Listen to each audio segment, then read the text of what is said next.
Rain streaked the glass spine of Lurin's spire, sliding down in long, silver threads that caught the reflection of passing shuttle lights. Inside the lower transit concourse, the air was chill, machine-filtered, with just enough dryness to keep the crowds from sweating under their coats. The floor gleamed, polished by thousands of boots each hour, and the sound of those steps made a muted river of movement. Security drones hummed overhead in perfect arcs, their blue status lights pulsing against the tiles. They floated on, scanning for breaches, not people. Willie moved as though the concourse itself carried him. Shoulders squared, gaze steady, his stride measured, efficient. Years of recon had trained his body to read the world like a set of coordinates. Sound, pace, angle, threat. He still carried that rhythm, though now he lived among archives, cataloging the memory of forgotten colonies. The concourse pressed at him tonight. Too many blind angles, too many shifting lines, but he let his breathing anchor him. Each sound filed, each movement tracked. The laughter cut across the flow. Cracked, wet, mean. A trader leaned against a support column, a man sagging from drink. A battered shopping cart stood beside him, its front wheel warped, squealing whenever he shifted it.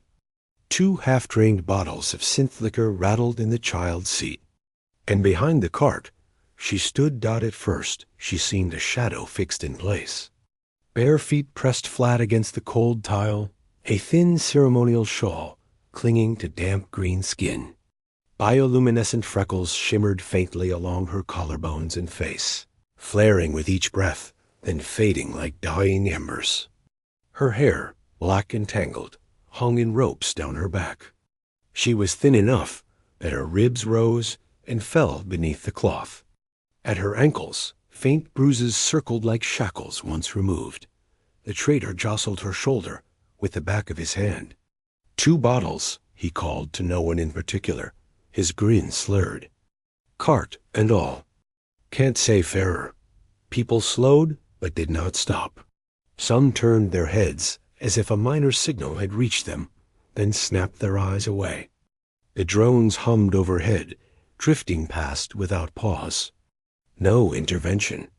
The concourse river carried on. Willie stopped 4 meters away. His jaw locked not in fear, but in control. His body remembered the quick lunge, the joint break, the efficient end. He pressed it down. Sudden force would scatter the crowd and leave her in the wreckage.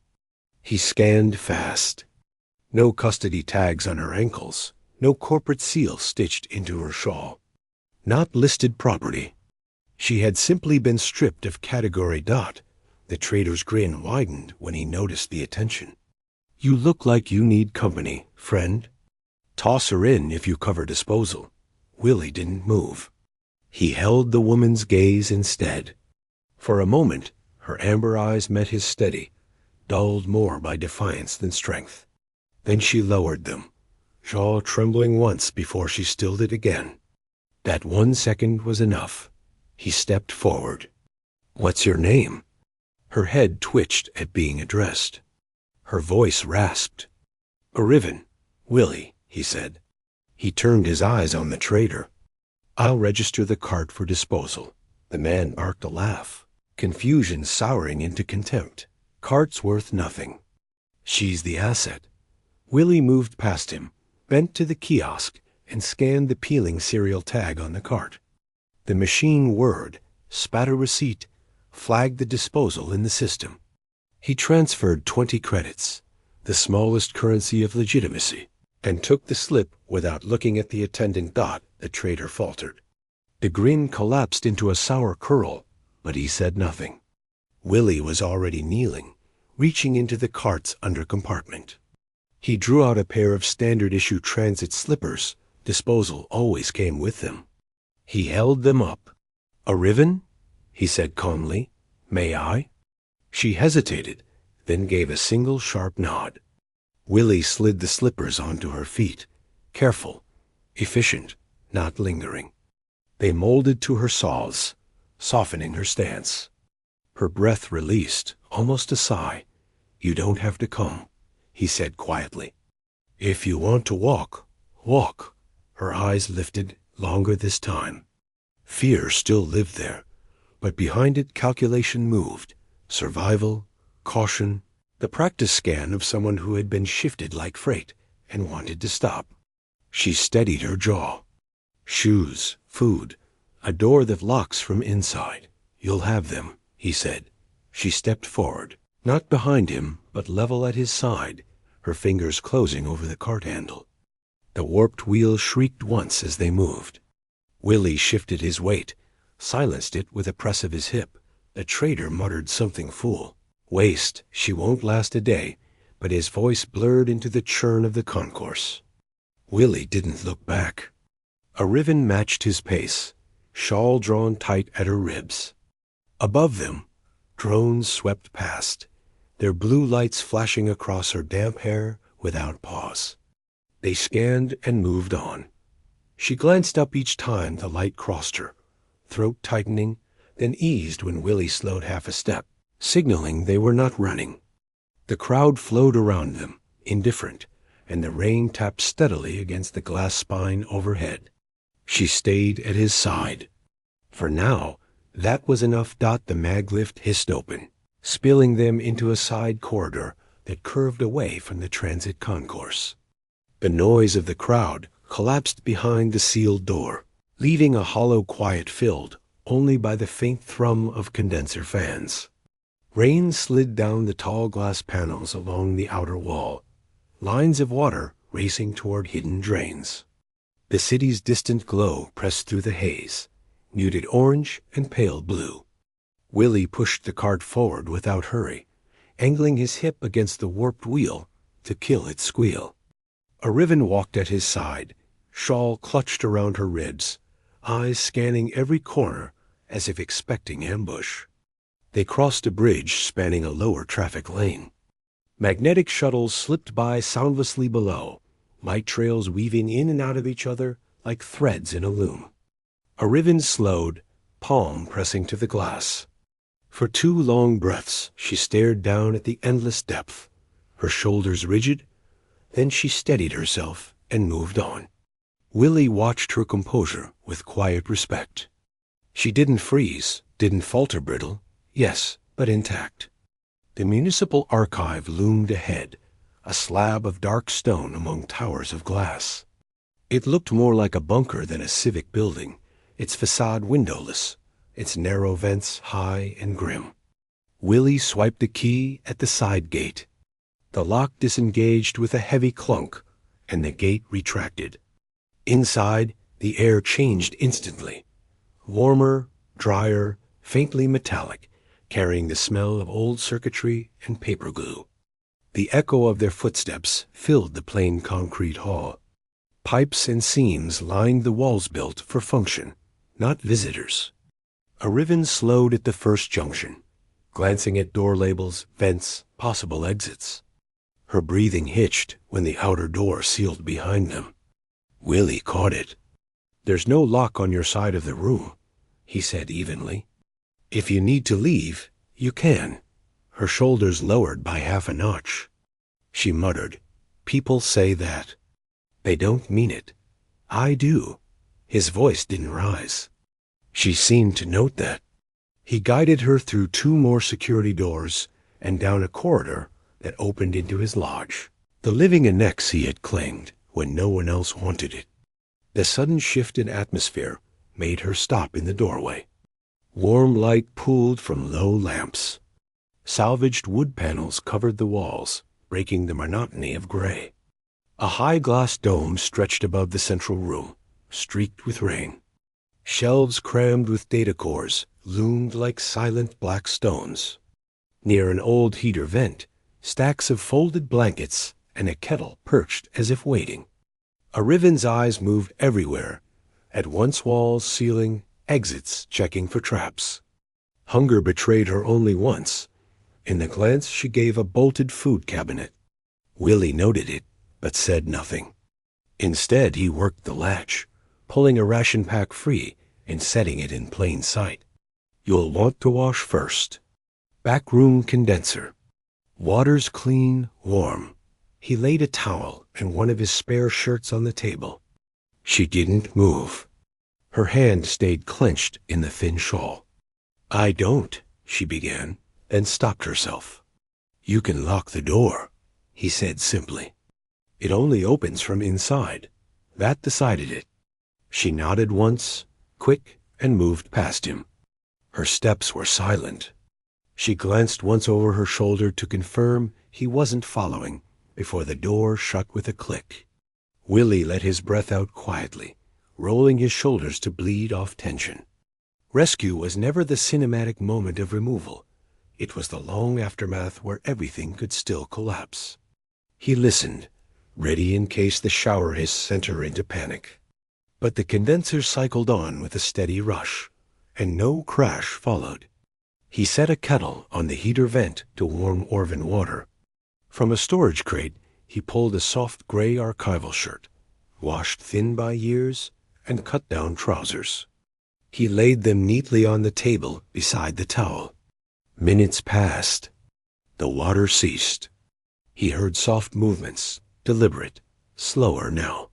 Steam drifted out when the door opened. A Riven stepped back barefoot, damp hair trailing down her shoulders like ink. Clean skin shimmered faintly under the dome light, freckles glowing once more. The shawl was folded in her arm. She froze when she saw him, fear flashing sharp, then dulled when he lowered his eyes and stepped back. "Clothes," he said, pointing to the table. "They're clean." She stood tense for 2 seconds, waiting for the catch that never came. Then she crossed the room and dressed in silence. The shirt hung wide on her frame, the trousers tied at the waist with a cord. Willie turned away, busying himself with the kettle until she finished. When she sat at the table, he placed a bowl of steaming soup in front of her and stepped back again. Her hands trembled, not from cold this time, but from exhaustion, as she lifted the spoon. She ate slowly, careful with each mouthful. Willie waited until she was halfway through before speaking. "Why were you with him?" Her jaw tightened. She stared at the soup. Not him. "He said there was work. When I asked to leave, he said I was part of the cost. Why didn't you run?" "Because no one stops them. And no one catches me if I fall." Willie nodded once. The only answer that mattered. She finished, set the spoon down carefully, and after a silence asked, "Why did you stop?" He paused. The truth came plain but dangerous. Because everyone else looked away. He knew pity could poison truth, so he said only, "Because I could carry the weight." She studied him like she was measuring that claim. Then she pulled the blanket from the cart and curled near the heater vent, back to the wall, knees drawn up. Willie dimmed the lights and sat at his desk. He powered up a damaged data core and began cataloging, the faint hum filling the silence. Behind him, her breathing slowed by degrees. The storm softened outside the dome, hissing faintly on the glass. The warped wheel of the cart cast a crooked shadow in the corner. The lodge settled into stillness, fragile, uncertain, but no longer falling.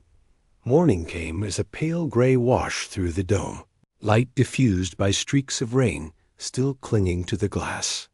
Willie was already awake, stretching slow by the heater vent, the ache in his shoulder grinding like it always did. He glanced toward the corner. A Riven hadn't shifted much through the night. She lay curled on her side, blanket drawn tight, the shopping cart angled like a barricade between her and the door. Even in sleep, her body hadn't trusted the space. That told him more than words. The hiss of the kettle warming on the vent woke her before the water oiled. Her eyes snapped open, sharp and clear. No fog of dreams, no disorientation. She had slept with fight reflex intact. Only when she recognized where she was did her shoulders drop half a notch. She sat up, blanket still wrapped around her. Her hair hung in a tangled braid, stray strands sticking to her cheek. Willie kept his voice even, quiet enough not to crowd her. "There's a basin in the back, and a spare brush." She rose without answering, bare feet whispering against the concrete. Her glance lingered on him as if weighing whether he'd follow. He didn't. She vanished into the back room. He set out breakfast loranberry porridge thick with dried Draxon mushroom and poured 2 mugs of bitter seed coffee. When she returned, she wore the gray shirt from last night, sleeves rolled high, damp hair braided back with a piece of silver wire pulled from his tool tray. She slid into the seat across from him, still watching his hands. He let silence hold while she ate. Questions pressed at him, but he knew wounds didn't speak well when cornered. Halfway through the bowl, her voice cut the quiet. "What do you do here all day?" "Repair what's left. Data cores. Paper archives. Maps no one thinks matter until they're gone." Her brow furrowed faintly. "Why save them?" He stirred his coffee, watching the swirl. "Because memory's the only thing no one can rebuild if it's lost." She looked at him like she wanted to argue, then didn't. She finished the porridge, slower now, savoring the warmth. Finally, she set the spoon down. "And you do this alone?" "Yes, by choice." "Then why bring me here?" Willie folded his arms, weighing the answer. He could give her the safe lie that he needed extra hands to sort backlog. But she deserved truth. "Because you were being thrown away." "And I don't throw people away." Her stare held him long enough for the silence to thicken. Then she pushed the bowl back with care, as if testing whether the words would turn to pity. When they didn't, she looked down and said nothing. Later, he pulled a cracked pre-Spire document from a drawer, the page split down the center. He showed her the thin brush, the water, the fiber strip. Demonstrated once, quick but careful, then handed her the tools. Her hands were steady. She worked as if the paper might crumble under breath, and when the scene closed clean, her lips parted in a ghost of a smile before she caught herself. "You're good," he said, careful. "That counts more." He filed the restored page into its sleeve while she drifted toward the dome, gaze caught by the blurred pulse of the city's upper tiers. She kept her hands tucked in the sleeves of the oversized shirt, but her shoulders sagged as if she'd forgotten to hold them up. Willie joined her at the glass. "Registries flagged me for ration renewal. We'll need to go up today." Her body stiffened. "Crowds. You won't be alone," he said. He didn't phrase it as comfort, but as fact.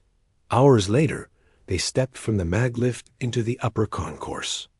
The noise was harsher here, echoing against glass and steel, the light a white simulation of sun. Arivan flinched once, then forced her face blank.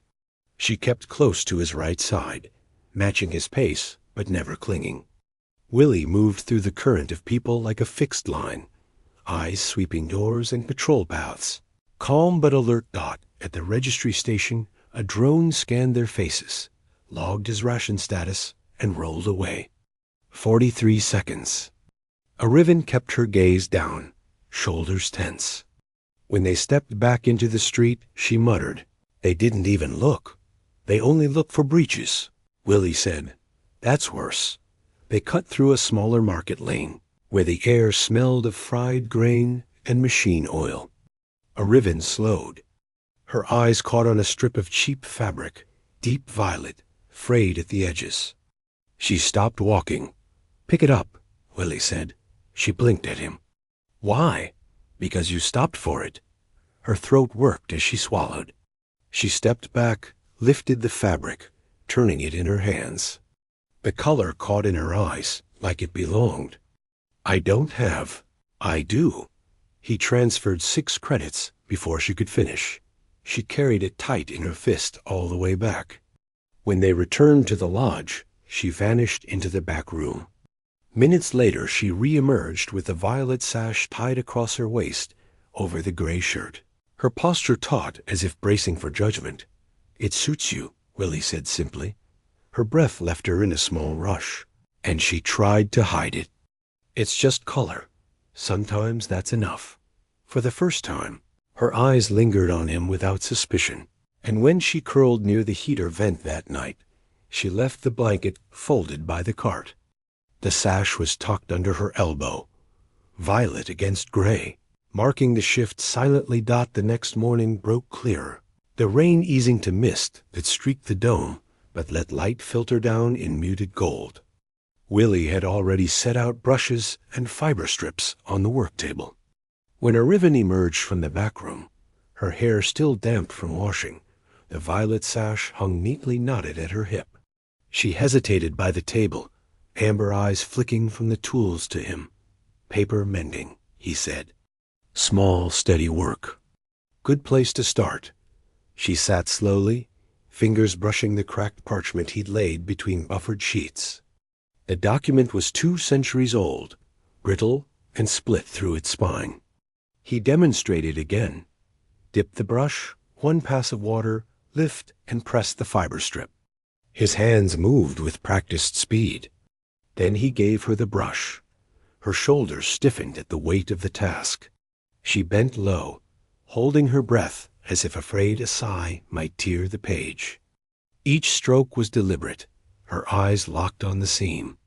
When the fiber settled smooth and the page held, she exhaled sharply, the sound breaking into almost a laugh.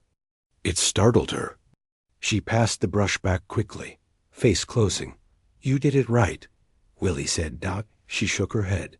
"I was scared the whole time. That's how you know it mattered." Her mouth twitched, not quite a smile. She reached for another page, without asking. By midday, her sleeves were dusted with flecks of parchment.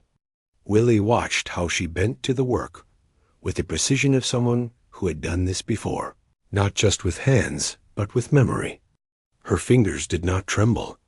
Her jaw tightened only when her eyes flicked toward the glass dome overhead, where drones drifted past on their patrol arcs.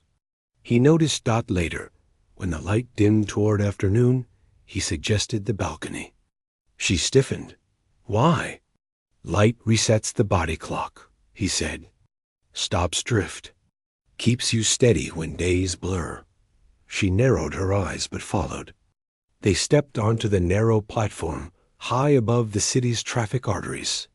Wind carried the sharp tang of wet metal. Below, shuttles moved in glowing veins. Riven stood still for a long moment, jaw tight. Then she drew 1 slow breath and released it through her nose, as though forcing air into the hollow parts of herself. "You never asked if I'm going to." "Leave," she said quietly. "If you do, you do," Willie answered. "But if you leave clean, warm, with shoes." Her head turned sharply, searching for a catch. She found none. "No one's ever said that without meaning something else." "I don't mean anything else." Her lips pressed together, suspicious, but her shoulders lowered by a degree. Back inside, she didn't retreat to the corner. She moved to the food cabinet on her own, pulled a ration pack, and waited while he warmed it on the vent. She sat across from him at the table as they ate in silence. The violet sash cut a sharp line across her waist, no longer clenched in her fist, but worn openly. After the meal she rose, crossed to the work table, and picked up the brush without prompting. Willie stood back, watching. She aligned the brittle sheet with care, and began the repair herself, not careful like fear, but careful like choice. When the seam settled, she looked up. "What am I here if I stay?" "You're Riven," he said. "That's enough."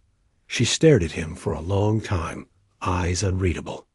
Then she set the page down gently, as if it were something alive, and curled near the heater vent without the blanket.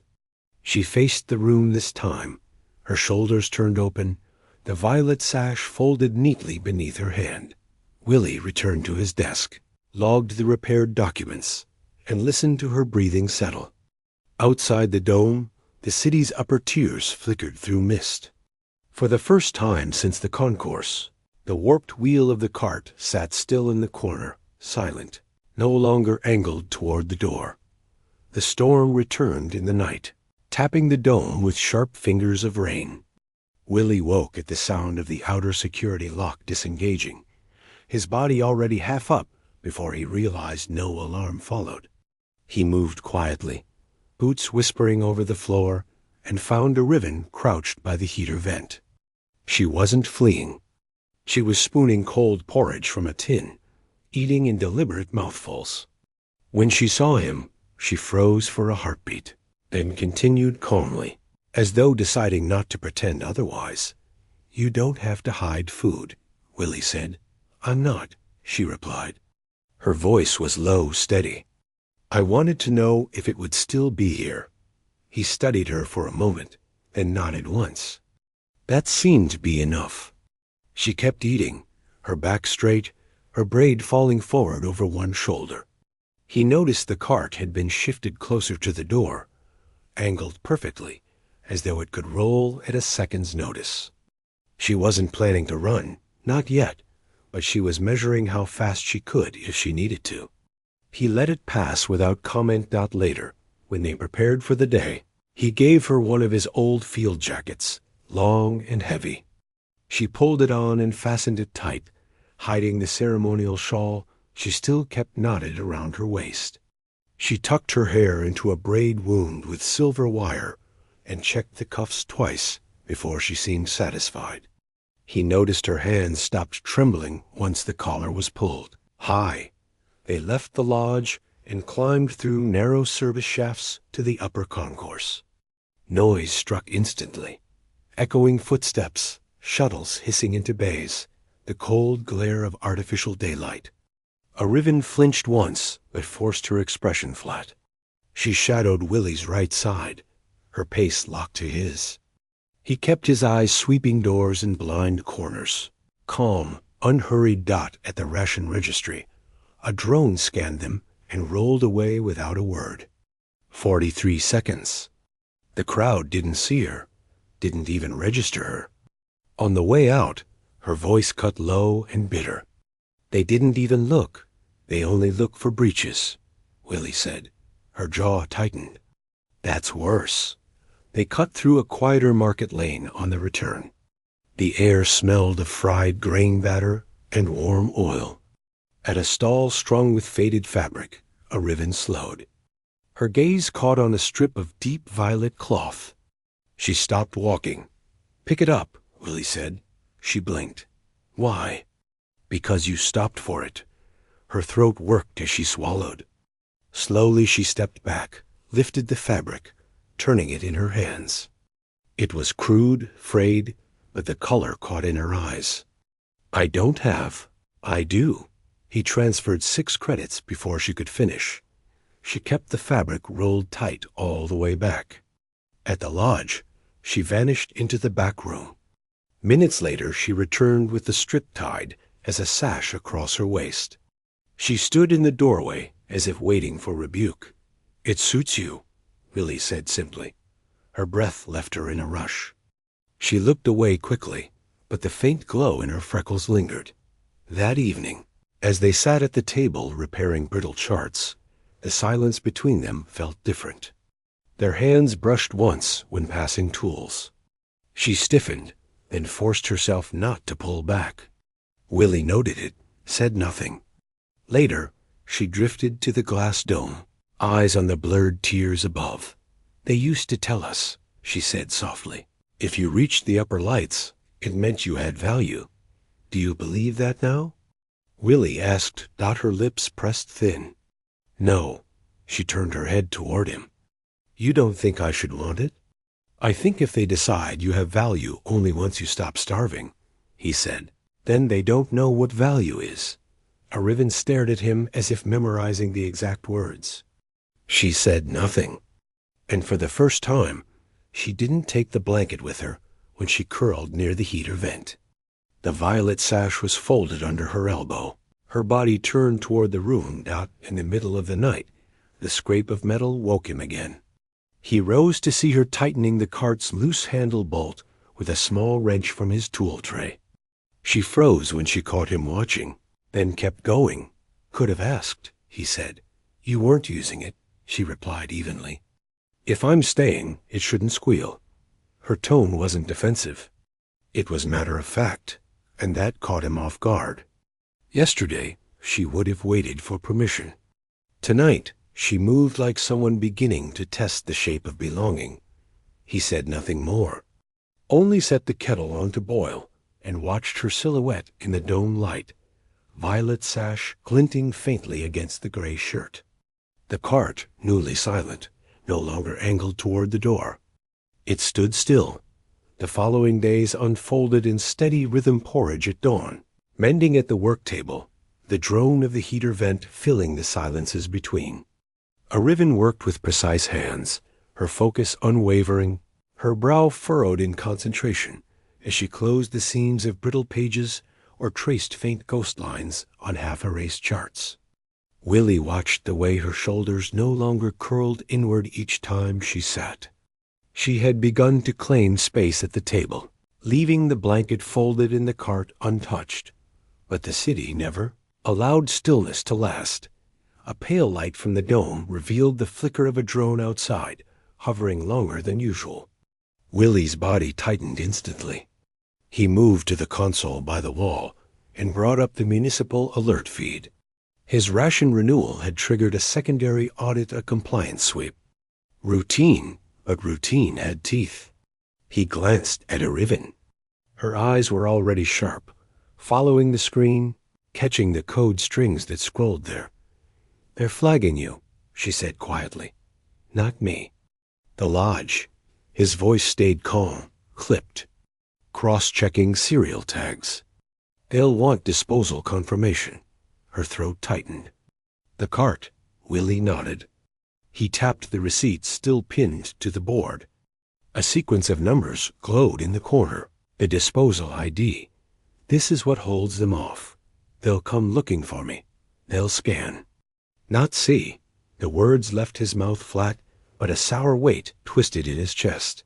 He knew the pattern too well. She watched him a long moment. Then she stepped forward, pointing to the audit code on the screen. "That string. It's registry format." "I know it." Her voice sharpened with sudden precision, different from the guarded tone she'd carried since the concourse. She reached for the input slate. Willie hesitated, then handed it to her. Her fingers moved quickly, tracing symbols, cross-referencing numbers, like they were her native tongue. "This isn't random," she said. "The system ties living bodies to disposal events. If a cart, a crate, anything marked asset, crosses into registry, people can be written out beside it." The words hit him like a blow. He had seen this before on front lines, in recon command centers, where triage code had sorted wounded by breach priority. The same logic. His own handwriting had signed off those heuristics, decades ago, meant for war zones. Now the city had buried them into civil systems. Breach only. Ignore the rest. Arivan caught the flicker in his expression. "You knew this." His jaw clenched. "I wrote part of it." Silence stretched between them, heavy and raw. Her amber eyes narrowed, not with surprise, but the calculation of someone testing whether betrayal was permanent. Finally she said, "Then fix it." He exhaled slowly. "With your help." She held his gaze. Fear still lived in her, but it was braided now with something sharper resolve. She nodded once. They moved together into the lower stacks, where the archive's cold servers thrummed. Lights washed over their faces in pulses of blue and white. Willie keyed open a forgotten maintenance shaft, the air sharp with dust and ozone. He hadn't been down here in years. Rows of black towers stretched into shadow, each humming with the city's buried leisure. Arivan stepped forward without waiting, her hands tracing the panel seams. "Show me where the disposal keys sit," she demanded. Willie brought up the archive interface, fingers steady despite the pulse in his chest. "The receipt serial is a join key," he said. "It can open a vault, but only if we match it with registered initials." Her eyes widened. "Mine?" "Yes." For a moment she said nothing. The rain ticked faintly above the dome far overhead, echoing through the steel ribs of the archive. Then she placed her hand on the slate and entered her true initials, the ones erased from every family history she had written. The system shuddered, lights flickering as if the servers resisted. Then lines of data spilled across the screen. The founder's ledger unfolded before them. Thousands of disposal events. People rewritten into waste stream logs with the same phrase. 2 bottles of liquor. 1 cart. Asset removed. Arivan's breath hitched, but her voice stayed level. They sold us by equation. Willie's stomach tightened. At the top of one record, he saw his own triage signature, a ghost from the war, authorizing breach-only prioritization. He had given the city the blindness that had let her be erased. Arivan turned to him, face dark in the glow. Now you'll put it back right. Her words weren't plea or hope. They were command. Willie nodded once, heavy and certain. For the first time in years, the work at his hands wasn't catalog or memory. It was repair of a living wound. He set his jaw, keyed in, and began rewriting the lines. Above them, unseen through the dome, the storm deepened, wind driving rain in sheets against the glass. The city hummed, waiting. Rain hammered the dome through the night, rattling its glass ribs like a drum. In the archive's belly, the servers pulsed with cold light. Willie and Arivan worked side by side, her fingers darting over code lines, his hand steady on the input slate. The ledger spread open across the display. Thousands of names erased, thousands marked asset disposed for nothing more than a pair of bottles and a shopping cart. The city had turned human beings into fractions of a transaction. Arivan's breath came sharp, controlled, but her freckles glowed brighter under the strain. Every record, she murmured. Every one of us disappeared this way. Her hand froze when she found the line that bore her family name. Struck through, redacted, as though they had never existed. Willie's chest tightened. He scrolled lower, past years of entries, until his own warrior signature appeared. His name embedded in the protocol that had taught the drones to scan for breaches, not people. His own work had been the spine of this erasure. Arivan's eyes lifted to his, fury and betrayal hot, but not reckless. This was you. He did not flinch. It was, in the border wars. We built code to sort bodies by threat. I thought it would die with the battlefield. The city buried it here. Silence pressed between them, heavy as the storm outside. She didn't speak. She waited.